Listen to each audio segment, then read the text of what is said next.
Welcome back to On the Fly. Today we're recapping Day 6 of the Women's World Championship happening in České Budějovice, Czechia. So hopping into today, of course, with the scores from today's game, starting with a 4-1 victory for Germany over Hungary. Now, this was a game that I would say sort of reflects a little bit of the storylines of this tournament for these two teams where, for Germany, started off a little bit rough, losing to Sweden right off the opening game. But you saw them slowly but surely start to come back in this tournament. You think sort of what Hungary needed in this game is they needed to win by a certain margin. And we saw pretty quickly that Germany was in this game to win it, and they weren't going to give Hungary that opportunity. And for Germany, it's a team that, in my eyes, was one of the favorites in Group B. They were my favorite to win Group B, despite obviously Sweden beating them on the first day. I thought Germany had the ability to beat Sweden. I think they still do. But I also think that they didn't play their best game that we saw against the Swedes, where each game of this tournament for Germany from then onwards, we started to see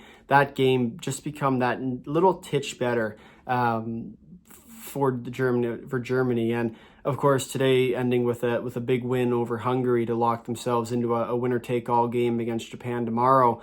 I think sort of reflects how well Germany's learned to play within themselves and play within their style, which we saw them really struggle with against the Swedes, where we saw them sort of get a little antsy at times, which ended up costing them in the long run in that game. So for Germany today, a big win. Obviously, you now get a chance to play for the second spot in Group B.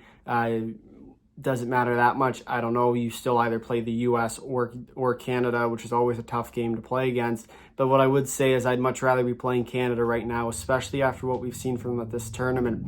If you are a team like Japan or like Germany, where we've seen what the U.S. does, especially against some of the weaker teams at this tournament, where they dominate from start to finish, where for Canada, not so much. So for Germany and Japan, we'll talk about it a little bit later, the importance of their game. But for Germany today, a big win, building momentum into their final game of the round robin style. They do avoid relegation, which is always a big plus for them. And then for Hungary, unfortunately, with the loss today, they are relegated, scoring their first goal of the tournament. So for Hungary, obviously not the result you were hoping for. A very tough tournament for Hungary, not, of course, the result you were hoping for, losing all your games. But at the same time, they showed themselves well. They held teams that, in my eyes, were a lot better than them to real tight margins. Anything but the Sweden, the Japan game, Norway a little bit less, but still in the same respect, where they played a very defensive game, generated a lot of opportunities, just unfortunately couldn't bury those chances. So if you're looking for any plus out of this tournament for Hungary,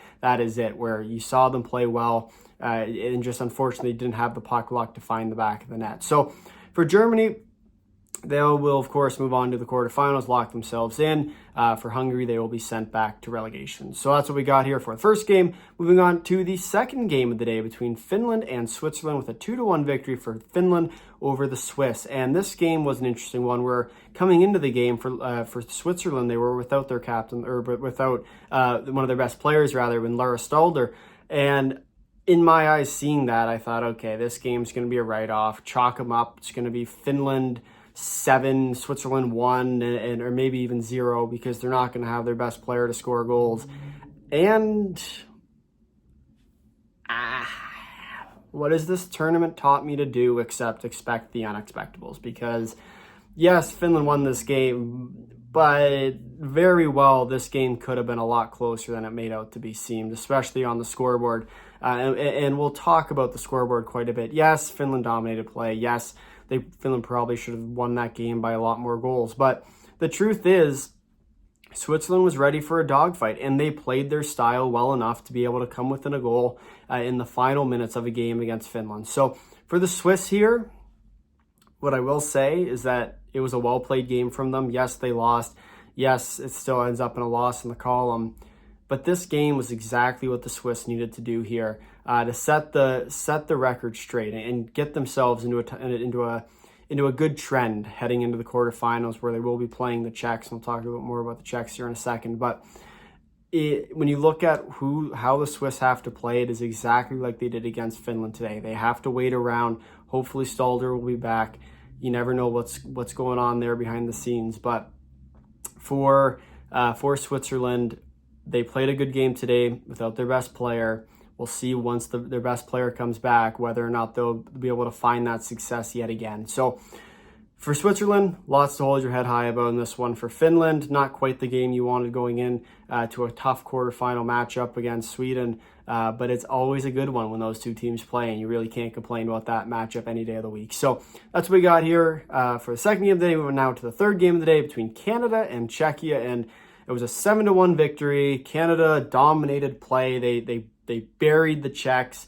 It wasn't even close.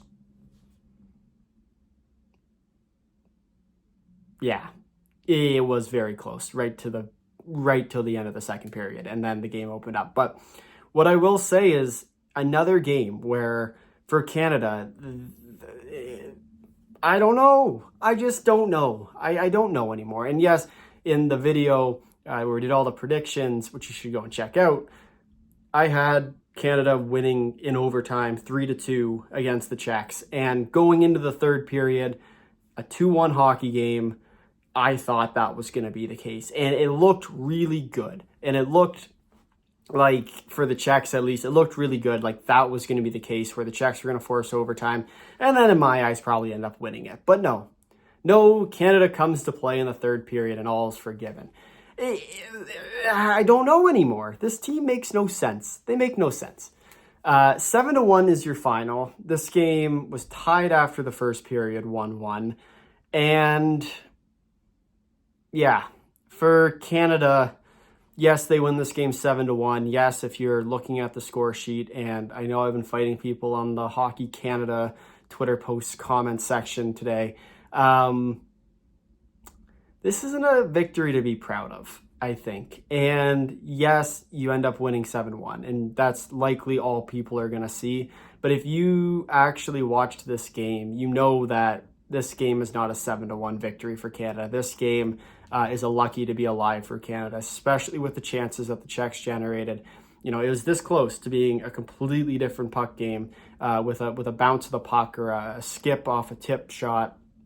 This game very much could have been a victory for the Czechs. So for Canada, it's this constant thing where we have to see a full 60 minutes.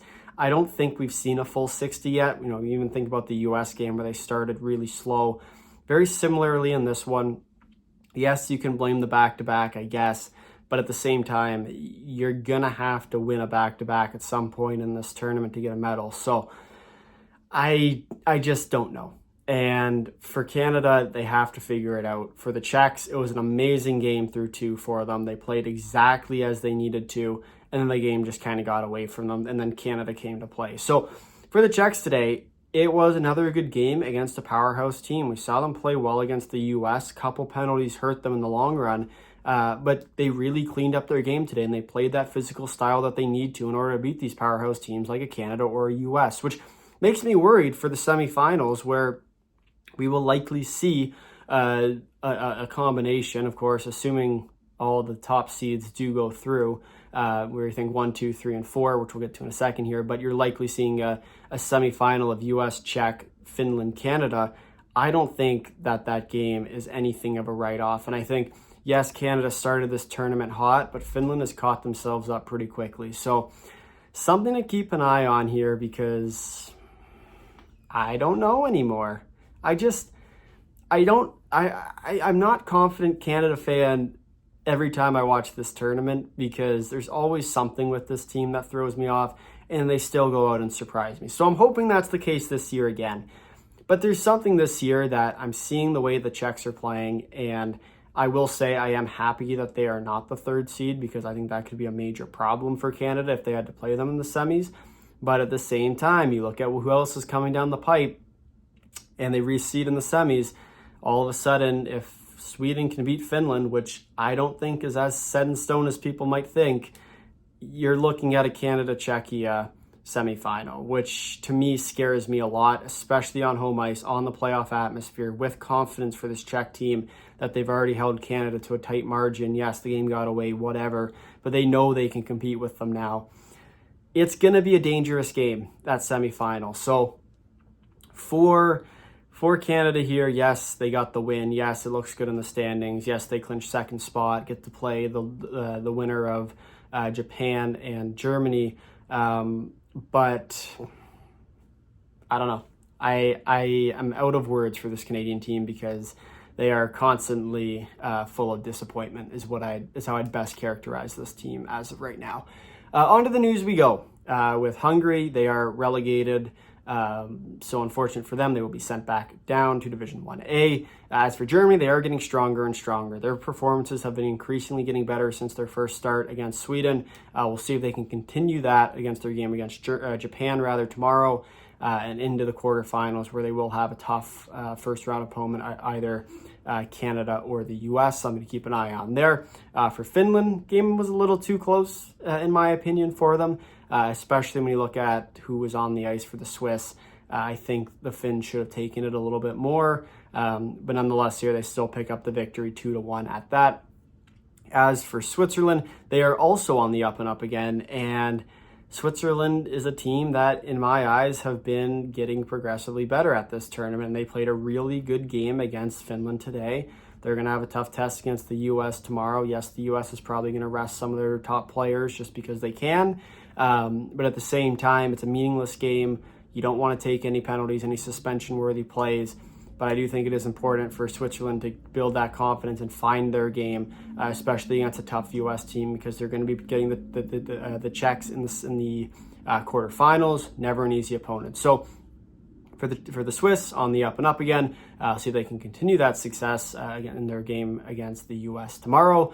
As for Canada, with the snooze button, I think their snooze button is now wiped. I don't think it says snooze anymore, the amount of times they've hit that thing. But luckily, they did wake up in the third period and played their game. So that's what we had for Canada. Then on to the Czechs with the scoreboard. Doesn't really reflect today. I know a lot of people are just looking at the scoreboard and saying, hey, chalk up another victory for Canada. This tournament should only be 2 teams. No. Canada is lucky to be out of it today. The Czechs played an amazing game, and they're going to keep building on that confidence as they look towards the semifinal matchup, whether they play the U.S. or Canada. Just saying, don't count them out quite yet.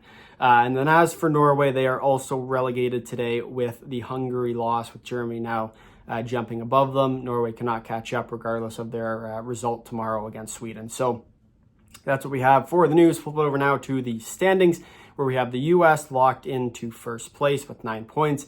Canada locked into second place with also 9 points. Remember, the tiebreaker has the U.S. above Canada in the head-to-head. As for Finland, they are in third place, locked in with 6 points. Czechia is sort of locked in. They are actually locked in, I guess, with 3 points in fourth place, and Switzerland locked into fifth place, last place, with no points. Those are your locked-in standings for Group A. It doesn't matter what happens tomorrow in the Swiss-US game. The only movement that can come is in Group B, where we have Sweden locked into first place with 9 points. You also have Germany and Japan tied in second place.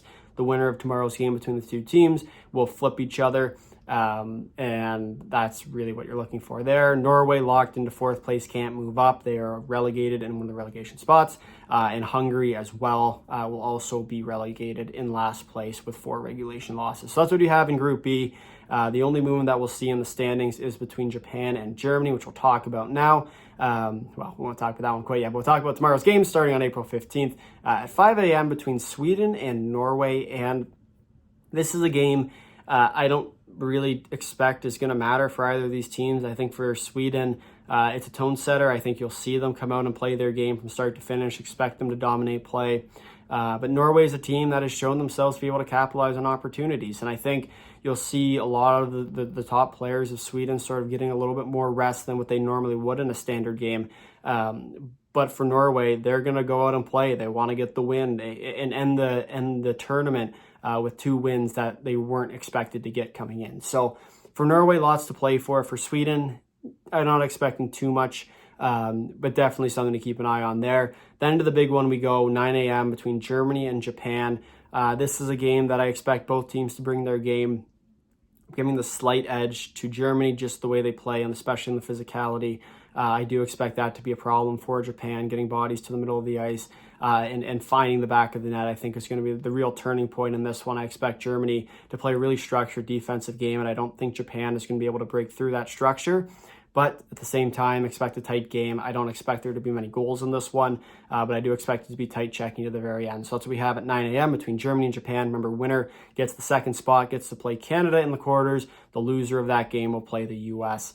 in the quarterfinals. And speaking of the U.S., the third game of the day between the U.S. and Switzerland, we sort of already talked about it. Not terribly important to the standings, but once again, you want to build some momentum going into the quarterfinals, especially at this tournament where you might be playing a weaker team. And in the case of the Swiss, you're going to be playing a much better team than you. So trying to build that confidence and building up that chemistry before the final game is something to keep an eye on in this one. So that'll do it for our scheduled programming. We will now go to our live question segment. We have two today, starting from one from Nick, the Iihf fan, who says, Canada exploded for four goals in 2 minutes and 23 seconds, missing the Canadian record for fastest goal by 10 seconds, as I found out. But how about Kristen Campbell? I'd say some key saves by her while it was still tied or 2-1 helped set the stage for that 4-goal outburst. And that's exactly it. And you think about this game and how marginal it was, right? It was this close. One puck tip, one deflection, one ice that's a little bit raised and hits the ice and goes in the net. In my eyes, was the difference between Czechia winning this game and losing this game. And Kristen Campbell was exactly what this team needed. And in my eyes, I think she's the reason why Canada ended up winning this game and not the 7-1 victory, because I think that momentum swing, which is very important, especially in women's hockey, we've seen that momentum kind of carry you through a game. I think that is one of the biggest reasons why Canada won this game, is because they were able to keep momentum on their side as much as they could. I don't think that Czechia didn't deserve to win that game. I honestly think the Czechs played a much better game than Canada through the first two periods. It's just Canada's skill came through, and that's why they won this game. But at the same time, really could have went either way. And also the Finland-Sweden game, which he also comments, also how fun is that Finland-Sweden quarterfinal going to be? And whenever you get a Finland-Sweden rivalry, doesn't matter whether it's the men's side or the women's side, they always come to play. So that's going to be one I'm keeping a very strict eye on. And I don't think it's going to be as written up as some people think. You know, big bad Group A team against a Group B team. It's not set in stone, because this Sweden team has shown they're ready to play, especially against Finland, who have shown themselves to be a very defensive-minded team, aren't really controlling the pace and have kind of struggled a little bit controlling the pace, to be perfectly honest, against a Swedish team who likes having the puck on their stick.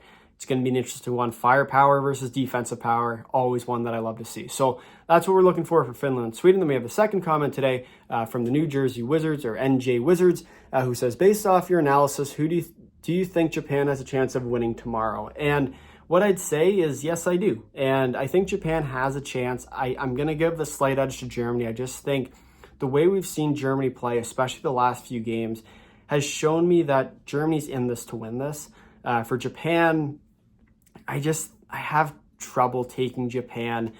Their size factor has always been a problem, and I think especially when you're looking at the scoring opportunities, you need a little bit of size to find the back of the net, especially against Sandra Abstreiter and net for Germany. I think it's going to be a very difficult game to penetrate the middle of the ice for Japan, and I think you're going to see Germany sort of pick Japan up, kind of apart a little bit, and Japan's going to have real problems trying to get high-quality chances. I think that's what you're going to see in tomorrow's game. Just from what we've seen from the two teams, but very well, you know, if Japan can find the back of the net in Groves, I would not be surprised to see Germany take this one. Germany's a team who likes to play in tight games, but I do think in the long run here, Germany takes this one most of the time, just based off the fact that they have looked better, both defensively and offensively, and more importantly, offensively in this tournament. And I think you're going to see a fair amount of goals from Germany tomorrow against Japan. But with that, if you made it this far in the video, thank you for watching. Please drop a like if you like, consider subscribing. Tell all your friends and comment down below your thoughts on Day 6 of the Women's World Championship. Until next time, see you.